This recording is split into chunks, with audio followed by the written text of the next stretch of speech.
South India shopping mall, the wedding మంత్ర, సరికొత్త wedding collection, south India shopping mall. మీకు ముందు మధు గారి పరిచయం, తర్వాత చందు గారి పరిచయం. చందు అన్నయ్యని పరిచయం చేయడం జరిగింది. దాని తర్వాత మేము చెప్పాం కదా ఒక జర్నీలో, సో బాగా రెగ్యులర్ గా మేము వెళ్ళడము, షూటింగ్స్ కి వెళ్ళడము, వీడియోస్ కి, ప్రమోషన్స్ కి వెళ్ళేది. ఆ జర్నీ జరిగింది ఒక 6-7 months. జరిగిన తర్వాత వన్ ఫైన్ డే అంటే అసలు నాకు యూట్యూబ్ అనేది దీని గురించి అసలు ఏమీ తెలియదు కదా. సో అన్నయ్య ఎప్పుడు అంటుండేవారు కలిసినప్పుడు, ఏదో అరే నువ్వు ఇది చేయొచ్చు కదా, నువ్వు ఇది చేయొచ్చు కదరా అనేది అంటుండేవారు అనమాట. నువ్వు మంచిగా మాట్లాడుతున్నావు, అన్ని చేస్తున్నావు కదా, చేయొచ్చు కదా అన్న టైంలో వేణుగారు కూడా సరే ఓకే ఎలా ఉంటదండి ఏంటి అనేది కనుక్కున్నారు. అండ్ ఇంకోటి ఏంటంటే వేణుగారు ఓకే చెప్పారు అప్పుడే, చెప్పి చేద్దాం అన్నప్పుడు నేను టెన్షన్ తీసుకున్నాను. అమ్మో యూట్యూబ్ ఎలా అసలు మన వల్ల అవుతుందా లేదో, అంటే అందరినీ దృష్టిలోకి వచ్చేసారనమాట, ఏమనుకుంటారో ఏంటి అనేది ఒకటి ఉంది. వన్ ఫైన్ డే ఇంకా ఈయన ఫిక్స్ అయిపోయారు. ఈయన ఫిక్స్ అయిపోయి అన్నయ్యకి చెప్పేశారనమాట. యాక్చువల్ గా హిడెన్ లో జరిగిన డిస్కషన్ అంటే ఒక ఛానల్ పెడదాము, ఛానల్ పెట్టండి అని సలహా ఇచ్చింది చందు గారే. ఇంకోటి దానికి సపోర్ట్ చేస్తూ మధు గారు కూడా ఒకసారి ముగ్గురం కూర్చున్నప్పుడు జరిగిన డిస్కషన్ ఏంటంటే, నాకు అంటే యూట్యూబ్ అంటే ఈ నెగిటివిటీ అంటే కాంట్రవర్సీలు ఏమైనా చేస్తారని, అంటే కంటెంట్ కూడా మనకి ఏమి ఉండేది నలుగురం కదా అన్న ఉద్దేశంతో నేను ఇప్పుడు, కాకపోతే ఆ రోజు నన్ను బాగా హార్ట్కి టచ్ చేసిన పాయింట్ ఏంటంటే, మన ఫ్యూచర్ జనరేషన్స్ మనం ఎలా ఉన్నాం, మన అంటే మన హిస్టరీ ఏంది, మన బ్యాక్గ్రౌండ్ ఏంది, మన తాత ఎవరు, అంటే నాన్నమ్మ ఎవరు, అంటే రేపు పిల్లలు యుఎస్ లోనే ఎక్కడో సెటిల్ అవుతారు, బట్ వాళ్ళ చైల్డ్హుడ్ మెమరీస్ ఇవన్నీ ఉండాలంటే ఒక ఆల్బమ్ క్రియేట్ చేసుకుంటున్నట్టే అన్నప్పుడు నాకు ఒక టచ్ అయింది అది. ఎందుకంటే ఇప్పుడు మెమరీస్ అంటే మనము చెప్పలేం కదండి. ఇప్పుడు మా నాన్నగారికి చాలా మంది ఫ్రెండ్స్ ఉండే, ఇప్పుడు వాళ్ళతో దిగిన ఫోటోలు కొన్ని ఉండే, కానీ ఇప్పుడు ఆ ఫొటోస్ నా దగ్గర లేవు.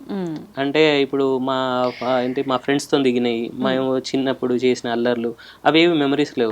సో మేము సోషల్ మీడియాకి రావడానికి శ్రీవారి వెంటే శ్రీమతి అని పేరు ఎవరు పెట్టారు? చందు గారే. అదే చెప్దామని అనుకున్నాను. వన్ ఫైన్ డే నాకు అసలు వీళ్ళంతా ఈ డిస్కషన్ అంతా అయిపోయిన తర్వాత ఏకాదశి ఉంది, ఏకాదశి ముందు రోజు ఇంకా ఇది ఫిక్స్, ఈ నేమ్ అంటే ఒక ఛానల్ పెడతాము, రేపు చందు గారు వాళ్ళని ఇన్వైట్ చేశాను అని అన్నారు. ఓకే అన్నయ్య వాళ్ళే కదా వస్తారులే అని అనుకున్నాను. లేదు midnight 12-1 అయింది. ఆ టైంలో ఒక టెక్స్ట్ మెసేజ్ వచ్చిందన్నమాట వాట్సాప్ కి నాకు. అంటే మెసేజ్, ఇది ఛానల్ నేమ్ పెడుతున్నాను, శ్రీవారి వెంటే శ్రీమతి, ఇది ఫిక్స్ ఇంకా అని చెప్పేసి ఆ మెసేజ్ ఇప్పటికీ పెట్టారు. అసలు మేము పడుకున్నాము, బట్ నేను అంటే మా గురించి ఎంత ఆలోచించారు, అంటే ఛానల్ గురించి ఎంత ఆలోచించారు అనేది నాకు ఆ రోజు తన కమిట్మెంట్ నాకు అర్థమైందండి. అంటే నైట్ 2 o'clock అంటే ఆల్మోస్ట్ 2 దాటినట్టుంది కూడా, శ్రీవారి వెంటే శ్రీమతి ఛానల్ ఇది ఫిక్స్ అండి అని పెట్టారు. లోగో క్రియేట్ చేశారు, ఈమెయిల్ మొత్తం ఇంకా ఎవ్రీథింగ్ ఛానల్ కి కావాల్సినవన్నీ కూడా క్రియేట్ చేశారు. వచ్చారు నెక్స్ట్ డే, వచ్చినప్పుడు మళ్ళీ నన్ను కూర్చోబెట్టి ఇలా అనుకుంటున్నాం, వేణు గారు నీ మీద హోప్ పెట్టుకున్నారు, సో ఫస్ట్ నీ ఇంట్రెస్ట్ ఏంటి, ఓకేనా అని చెప్పేసి అడిగారు. అంటే కొంచెం నేను ఫియర్ గానే చెప్పాను, అన్నయ్య అంటే మీడియా కదా, ఇప్పుడు అంటే ఆల్రెడీ నేను వీడియోస్ వాళ్ళతోటి మాట్లాడాము, ప్రమోషన్ వీడియోస్ అవన్నీ రెగ్యులర్ గా మాట్లాడుతూనే ఉన్నాం. ఇంకేంటి ఆలోచించడం, దేనికి ఆలోచిస్తున్నాం అంటే, లేదన్నయ్య కొంచెం నాకు చేయగలుగుతానో లేదో అన్నట్టుగా ఉంటే, లేదు నేను ఉంటాను, మేము ఉంటాము, ప్రతి ఒక్కరు మీకు సపోర్ట్ చేస్తాం, వేణు గారు సపోర్ట్ చేస్తా అన్నారు. అసలు నేను ఇప్పటికీ కూడా చెప్తూ ఉంటా ప్రతి వీడియోలో, వేణు గారు యూట్యూబ్ స్టార్ట్ చేయించడం అనేది తను కొంచెం ఇంట్రోవర్ట్ అనమాట, అంటే ఎలా ఎందుకు అనేది ప్రొఫెషన్ లో ఓకే అండి. When it comes to media public కొద్దిగా నేను ఫ్యామిలీ అంటే ప్రొటెక్టివ్ గా ఉంటాను, చాలా ప్రొటెక్టివ్. అలాంటిది మీడియా ముందుకు తీసుకురావడం, ఇంతమంది పబ్లిక్ ఛానల్ అంటే కొద్దిగా భయపడ్డా ఫస్ట్ లో, బట్ ఎప్పుడైతే చందు గారు మధు గారితో ట్రావెల్ చేసామో నాకు ఒకటి అనిపించింది, వాళ్ళు ఉన్నప్పుడు నేను ఎందుకు భయపడాలి, ఒక సేఫ్ హ్యాండ్స్ లో పెట్టాను అన్న ధైర్యం తనకి చాలా అండి నిజంగా. అదైతే సో వాళ్ళు చూసుకున్న విధానం, అన్నయ్య వాళ్ళు డే 1 నుంచి నన్ను చూసుకున్న విధానం, నాతో ట్రావెల్ చేసిన విధానం అంతా కూడా తను అబ్జర్వ్ చేసుకున్నారు. ఒక సేఫ్ హ్యాండ్స్ లో పెడుతున్నాను, అందుకోసం ఎవరు క్వశ్చన్ చేశారు, చాలా మంది క్వశ్చన్ చేశారు, ఎందుకు అవసరం అది ఇది అని అన్నా కూడా, లేదు నేను పెట్టింది ఒక సేఫ్ హ్యాండ్స్ లో, వాళ్ళ బ్రదర్స్ అని చెప్పారు అనమాట.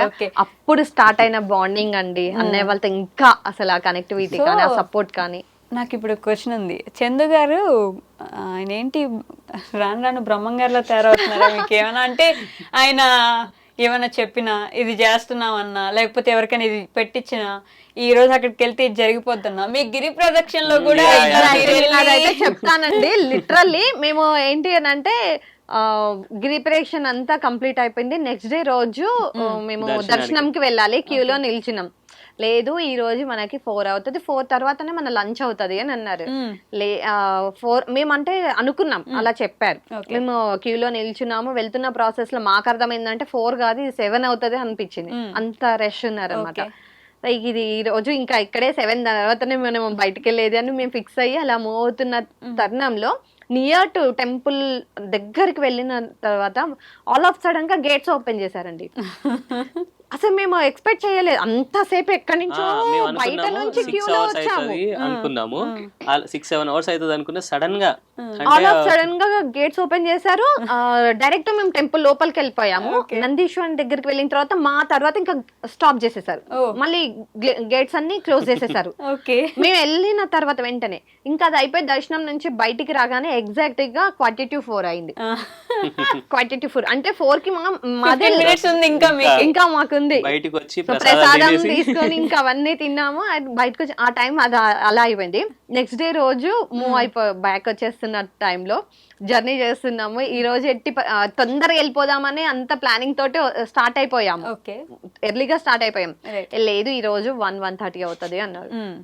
ఎందుకు అవుతుంది, ఆల్రెడీ నార్కెట్పల్లి వరకు వచ్చేసరికి 8 అయింది మనం డిన్నర్ చేసిన టైం, 8 అయింది. అది యాక్చువల్గా ఏముండే అంటే మేమందరము చందు గారు మేమందరం దగ్గరలో ఉంటాం. మమ్మల్ని అంటే చందు గారిని డ్రాప్ చేసి మధు గారు తొందరగా వెళ్దామని ఆయన కాన్సెప్ట్. లేదా నువ్వు ఇంటికి వెళ్ళేసరికి 1 అవుతుంది అన్నారు. 1:30 అవుతుంది అన్నాడు. సేమ్ అదే అయింది. ఎందుకంటే నార్కెట్పల్లి దగ్గర డిన్నర్ చేసిన టైంలో అక్కడే ఆల్మోస్ట్ 2 అవర్స్ స్పెండ్ చేశారండి కిడ్స్ అందరు అంతా. ఇంకా ఎర్లీ వెళ్ళిపోతాం కదా, దాని నుంచి మేము బ్యాక్ హైదరాబాద్ వస్తుంటే ట్రాఫిక్ జామ్, కన్స్ట్రక్షన్ అవుతుంది, అక్కడ స్ట్రక్ అయిపోయి ఆగిపోయాము ఒక 45 మినిట్స్. అలా అందరిని డ్రాప్ చేసి వెళ్ళిపోయేసరికి అన్నయ్యకి 1:30 అయింది. మేమందరం రీచ్ అయ్యాం. అంటే ఏంటి నెక్స్ట్ జాతకాలు లేకపోతే అంటే అదొక్కటే కాదండి, అన్నయ్య స్ట్రాంగ్ గా ఒకటి ఇది అవుతుంది అని ఖచ్చితంగా చెప్పారు అని అంటే అది అవుతుంది. అది ఎవరికైనా ఇది అవుతుంది, ఇది చేస్తారు, ఇది జరుగుతుంది చెప్పారు. నాకు కూడా కొన్ని విషయాలు అలా ఎక్స్పీరియన్స్ అయినా ఉన్నాయి. ఇది అవుతుంది, ఇలానే ఉండాలి, ఇదే అని అన్నారు అనుకోండి, ఇంకా అదే చంద్రగారు మాకు కూడా నిజంగా మేము ఈ 2 ఇన్సిడెన్సెస్ అయితే మాకు నిజంగా ఎందుకు అవుతుంది అని, మేము ఎలా అవుతుంది ఎందుకు అవుతుంది ఇలా వెళ్ళిపోతున్నాం కదా ఫాస్ట్ గా అనుకున్నవి కూడా అలా అయ్యాయి. ఓకే, అనే పాజిటివ్ సైడ్ మీకు చందు గారు, మధు గారు లాంటి బ్రదర్స్ దొరికారు.